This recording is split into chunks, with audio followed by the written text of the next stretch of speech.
e no decorrer da sua vida de médico e de médica que trata pacientes mais graves, você se deparará com pacientes que têm suspeita de infarto agudo do miocárdio e que o eletrocardiograma dele vai trazer um bloqueio de ramo esquerdo.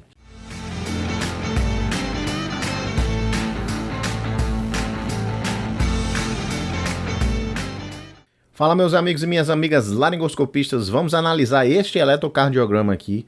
É um eletrocardiograma muito importante, tá? Se você é médico, se você é médica, eu vejo muitos colegas que às vezes se confundem ao fazer o diagnóstico dessa patologia que a gente vai conversar hoje. É um tema super sério, tá? Porque você pode diagnosticar uma patologia errada e fazer um tratamento errado, né? Na medicina, quando a gente erra no diagnóstico, a nossa terapêutica, infelizmente, vai mais prejudicar o paciente do que ajudar. Então, muita atenção. E se você é médico ou médica, aproveite e já se inscreve no nosso canal para você receber essas atualizações que eu estou sempre trazendo aqui nessas discussões. Então, pessoal, estava aqui um caso, ó, eu não sei realmente qual foi o caso, né, desse eletrocardiograma, já faz um tempo que eu tenho ele aqui, mas eu lembro que era um caso assim, era um senhor de 73 anos que tinha ali uma dor epigástrica, sabe, uma dor estranha aqui na região epigástrica, era hipertenso, era diabético, tinha uma leve irradiação aqui para a mandíbula esquerda. Então era um caso assim que você poderia facilmente, e você tem toda a razão, de abrir o leque aí para infarto agudo do miocárdio. E o colega chegou perguntando: Thiago, posso trombolizar esse paciente? O que é que você acha? Você que tá assistindo agora esse vídeo, olha só. Se você olhar bem para o eletrocardiograma, né, você trombolizaria esse paciente? Digamos que ele está com essa dor aí há 3 horas. É um serviço que você trabalha que tem o trombolítico, né, o tenecteplase, o alteplase, ou até a própria streptokinase mesmo. E você tem também uma UTI lá para poder encaminhar esse paciente. O que é que você faria? Você trombolizaria? Pense aí e vamos olhar esse eletrocardiograma mais de perto. Primeiro lugar, quando nós avaliamos um eletrocardiograma, é importante que você veja se o exame foi bem feito, certo? É o parâmetro 1025, ó. São 10 milímetros por milivolt e 25 milímetros por segundo.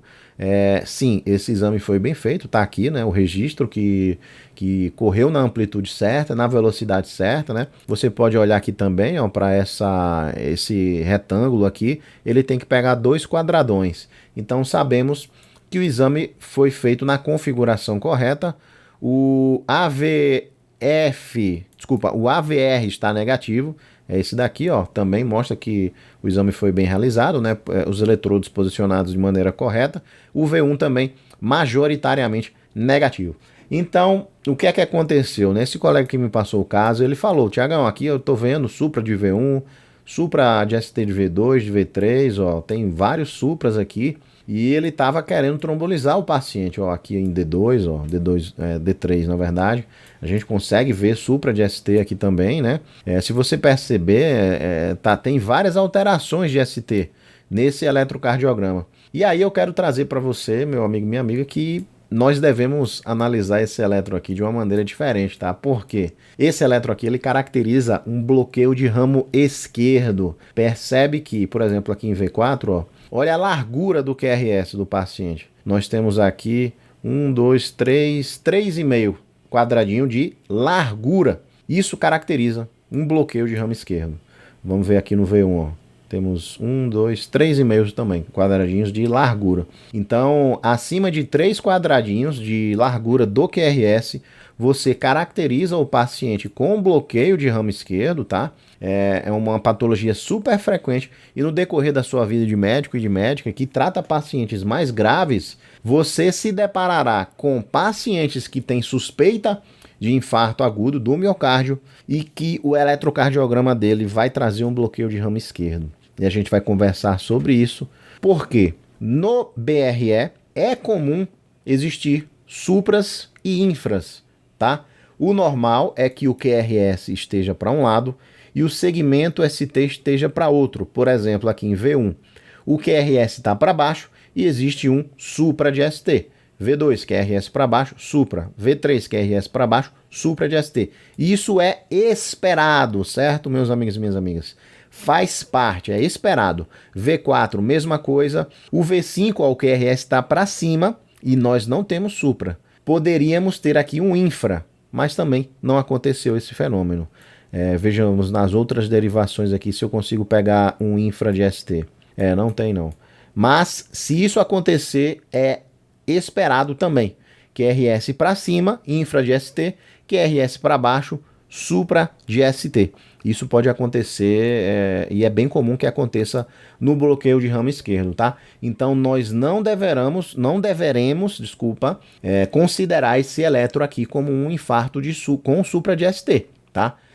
Isso é um bloqueio de ramo esquerdo e nós deveremos investigar mais ainda isso daqui. E aí entra uma grande questão, né, que muito colega fala quando se depara com esse tipo de eletrocardiograma, com BRE e o paciente com suspeita de infarto. Tiagão, a gente pode ver também o eletro anterior desse paciente, né, o que os livros descrevem. Poxa, se o paciente antes não tinha BRE e agora você tem um eletrocardiograma com bloqueio de ramo esquerdo, isso equivale a um equivalente anginoso. Você pode sim considerar que esse paciente está infartando, se houver essa mudança, né? Se ele antes não tinha BRE e agora ele tem BRE. Só que, infelizmente, pessoal, isso é muito de livro, tá? Na vida real, a grande e esmagadora maioria dos seus pacientes não tem um eletrocardiograma recente, e que tem esse registro que ele não tinha esse BRE. Às vezes ele pode até trazer um eletro de 1 ano atrás, 2 anos atrás, mas é muito difícil ele trazer um eletro recente que vai te ajudar a fazer essa diferenciação, né? Quando é que essa situação se aplica na maioria das vezes? Quando o paciente se interna, e aí na internação, né, na admissão desse paciente, ele realiza um eletrocardiograma. Se esse eletrocardiograma for um eletrocardiograma normal, e aí daqui a 2, 3, 4 dias o paciente infarta e aparece um BRE, aí é maravilha, né? Você tem um eletro recente de comparação e você pode prosseguir, né? Já sabendo que esse paciente aí está infartando. E ainda entra mais um terceiro argumento que a gente pode utilizar, que são os critérios de Sgarbosa. Os critérios de Sgarbosa são critérios usados para você avaliar o bloqueio de ramo esquerdo, porque o bloqueio de ramo esquerdo tem a característica dele. E caso haja uma alteração dessas características, você pode considerar que existe uma chance que o paciente está infartando, tá? Os próprios critérios de Sgarbosa, eles não dão certeza absoluta que mesmo se eles existam, você tem a certeza que o paciente está infartando. Não. Você aumenta as probabilidades. Então a minha grande lição que eu quero trazer para você, meu amigo médico e médica, é que se você se depara com um paciente com a suspeita de infarto, ele tem uma clínica ali duvidosa, você já vai começar o tratamento para infarto, né? Porque na suspeita você já pode começar a tratar com a esclopidogrel, por exemplo. Só que se você solicita o eletro e vem um bloqueio de ramo esquerdo, na maioria das vezes o que vai decidir a conduta é a troponina do paciente. Infelizmente, o paciente não vem com eletro anterior e, infelizmente, os critérios de Sgarbosa, mesmo positivos, eles não dão a certeza absoluta que é infarto do miocárdio, tá? Então, vamos ver aqui os critérios de Sgarbosa para você ver, ó. Critérios de Sgarbosa modificados por Smith. Diferencia um infarto com BRE de um BRE antigo, tá? O critério 1 e 2, eles são bem parecidos e eu já expliquei para você, ó. Supra de ST em pelo menos 1 milímetro concordante com o QRS. Lembra, eu falei que é QRS para cima, ST para baixo. Ele discorda, o normal. Agora, se ele concorda, ou seja, QRS para cima e ST para cima, com pelo menos 1 milímetro, é um critério de Sgarbosa. Você tem um desses critérios. Então, vale o raciocínio que eu falei para você. O 2 é a mesma coisa, só que o contrário, né? Infra de ST de pelo menos 1 milímetro concordante com o QRS de V1 a V3. E só se aplica em V1 a V3, olha só. Então, ó, se você tem o QRS para baixo, teoricamente, o normal do BRE antigo é você ter o ST para cima. Ele discorda. Agora, se ele estiver concordante, ou seja, com infra, né, QRS para baixo, e infra de ST, em V1 a V3, você tem mais um critério de Sgarbosa positivo. E o 3 é quando você lê o terceiro, você dá até um desespero, né?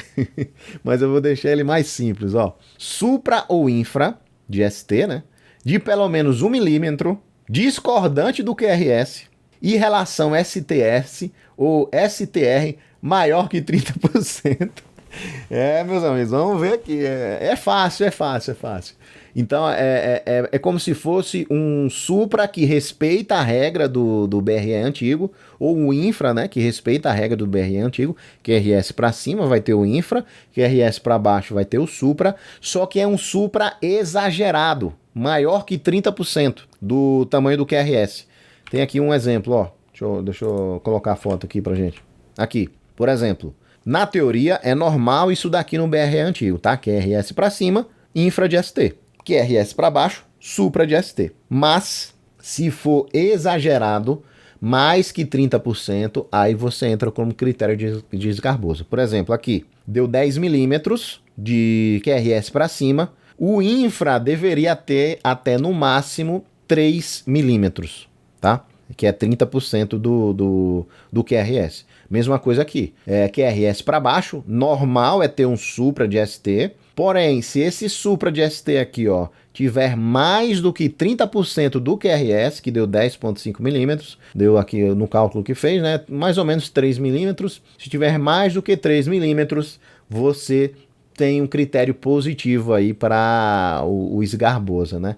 Então, se a gente voltar aqui, ó, e a gente analisar aquele eletro que eu mostrei para vocês, é esse aqui? Esse aqui. Ó, pode ver, ó, quantos milímetros nós temos aqui de QRS para baixo, ó.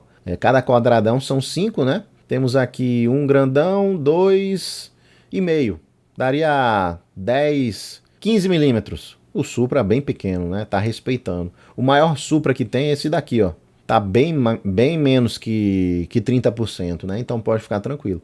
Agora, se esse Supra fosse muito extenso aqui, bem lá para cima, bem exagerado, mais que 30% do total aqui do QRS, aí sim você poderia falar que entra no critério de esgarbosa, que aumenta mais as chances do paciente ter um evento isquêmico aí, miocárdico, mas lembrando que não vai falar com 100%, tá? Você não vai trombolizar esse paciente, você vai esperar a troponina dele do mesmo jeito. Por isso que eu dei a dica no começo, né, que quando você se depara com esses casos de BRE, né, e o paciente tem suspeita de infarto, na maioria das vezes é a troponina que vai decidir. Lembra de seriar a troponina, às vezes o paciente tem um quadro aí bem agudo, né, e não deu tempo nem de positivar a troponina. Seria a troponina, seria o eletro, né, você pode fazer entre 2 a 3 horas aí de exame, dependendo da troponina que você tem, né, a ultrassensível, a tradicional. Mas fica de olho, pelo menos três medidas isoladas aí de troponina para pegar se esse Supra vai, se essa troponina vai positivar ou não. Se não positivar, são orientações gerais para o paciente, né? E encaminhamento para o cardiologista. Meus amigos e minhas amigas, espero que você tenha gostado desse vídeo, né? Um vídeo mais aprofundado aí, mas eu acho importante ter esse refinamento. A gente sabe que tem muito colega aí que às vezes vê o BRE, já acha que tem Supra ali, já quer trombolizar, já quer mandar para o cateterismo, mas o paciente que às vezes nem está infartando, tá? Então, se você achou interessante, já se inscreve no nosso canal, ó. Vai aparecer aqui uma animaçãozinha para você se inscrever. E entre no meu site. Se você quer aprender mais comigo, aqui tem um QR Code. Tem um link também na nossa descrição e no primeiro comentário. Fechado? Grande abraço.